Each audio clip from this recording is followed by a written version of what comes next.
Hi there, welcome to IELTS PTE Success. And today I am going to be talking to you about the speaking test of the IELTS exam. We are going to discuss what is the speaking test about, what are the different parts of the test, and what are the strategies that you need to apply so that you can do your best in this exam. So let's begin with what is the speaking test about. Now, the speaking test is meant to just assess your English speaking levels. They are assessing four skills in this exam, that is, your grammar, your vocabulary, your fluency, and your pronunciation. They are not looking to test your knowledge or your intelligence about any given topic. They are only looking at how fluent and how properly can you speak in English so that any native English speaker can understand what you're saying. Now, this test is basically conducted like an interview face to face with an examiner, and it's a three-part test. All happens in one go, and the total duration of the test is not longer than 14 minutes, depending on your answers. So it could range anywhere from 11 to 14 minutes.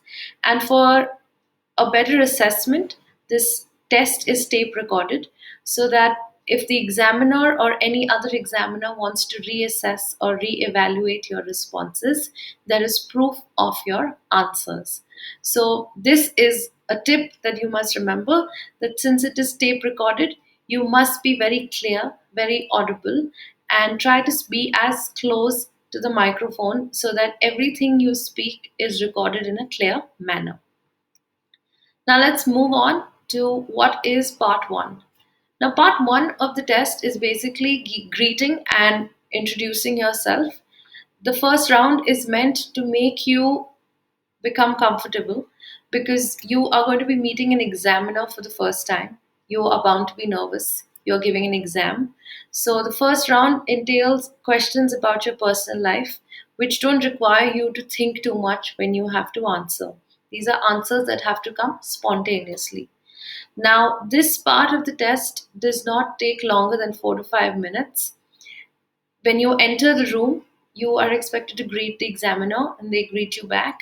And they will ask for your identification, verify if you are the correct candidate, and then begin by asking you some very personal questions that you should be able to answer in a easy manner, in a confident manner.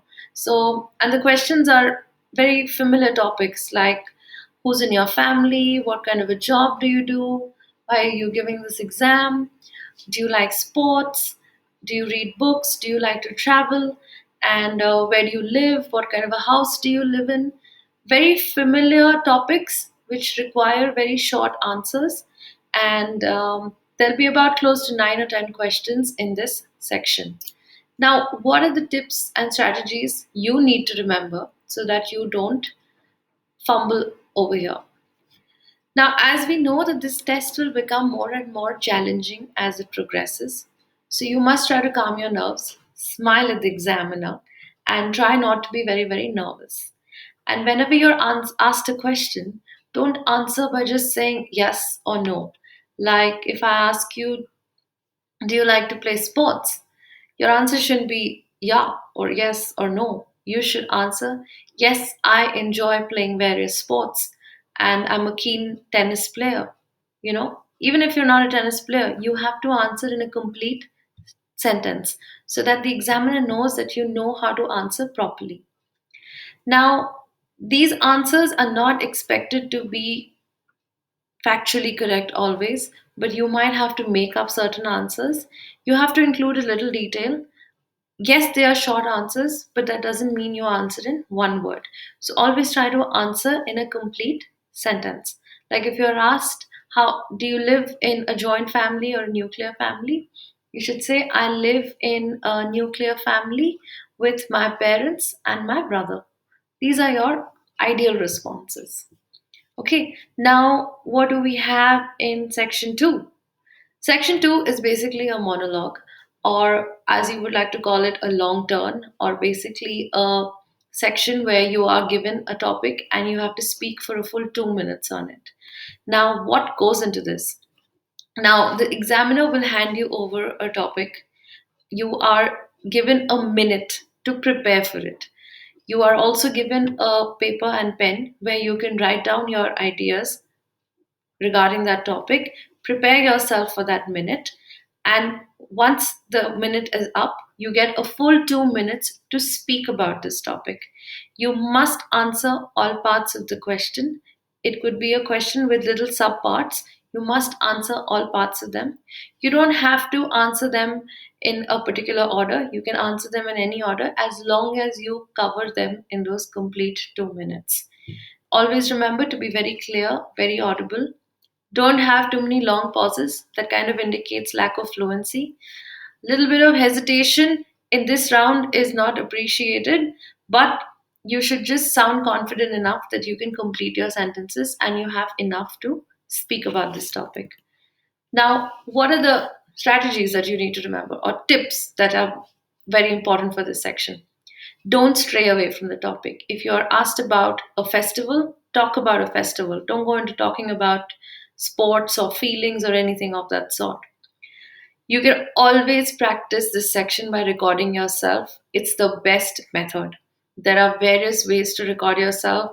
We have smartphones, we have apps to download that you can download and record yourself. You can have a member of the family or a friend help you out by listening to your recording or sharing your recording with them, where you can analyze where you're going wrong, where are you making mistakes or making long unnecessary pauses, especially when we have to talk and we go into a state like so I think that this is not an ideal way to speak. You have to be clear, confident, and crisp sentences is what you have to speak. Don't memorize any answers. Familiarize yourself with topics. Read up about what kind of topics come in section 2, but don't memorize answers. They will know, and then in the next round, they will make it a little more difficult for you. Always remain calm, maintain eye contact with the examiner, smile at them, talk to them like you are trying to inform them about something. And don't put on a fake accent. Speak in your natural accent. Just make sure you're clear and audible. That is what works in this section. Try to speak for as much as you can. If your 2 minutes are up, the examiner will stop you. Don't get offended. That is their job. If you have spoken everything that you had to speak, you will get your marks for it. And even if you finish before 2 minutes, there's no harm. You can always complete whatever you have spoken, and the examiner will judge you on what you have said. Moving on, let's see what does section 3 have. Now, section 3 is more like a discussion with the examiner. It's like having a conversation with somebody. And the most important thing is the topics are related to what you were asked in question 2 or section 2, sorry. So this will be in a discussion with the examiner. Now, supposing you were asked a question on sports in section 2, that describe a sport you like, why do you like to play it, whom do you play it with, since when have you playing, something of that sort.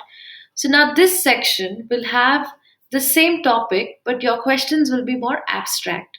So you could be asked a question about, do all people from all classes, race, and religion get an equal opportunity to play sport in your country? Or do you think the sports facilities in your country are well managed? Now, these are questions which you might not have an instant answer to. So, you are allowed a second or two to answer, but don't take too long. These are questions which require your opinion. So, don't be afraid to give your opinion, and always stick by it by giving logical reasoning. You are allowed to think and answer. You must support your answers with examples if you have any, and sound confident in what you're saying.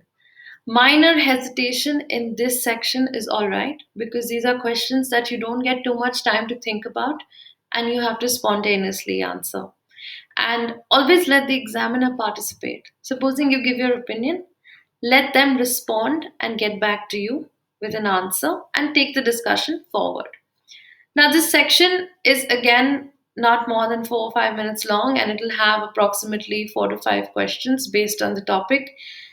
Also, remember that the examiner is not going to judge you on your opinion, they are going to judge you on how you answered the question. You might be someone who does not like the way sports is managed in your country, but if you have a fluent, grammatically correct answer spoken out, you will get your marks for it. You don't have to worry about what opinion you gave. So, this is more or less about what the test was about. And in case you are looking at any help that you require, you want more tips from us, you want more assistance, these are the resources where you can reach out to us. You can always visit us at IELTSPTESuccess.com to read our blogs where we have real experiences about us having given the tests and what goes into it.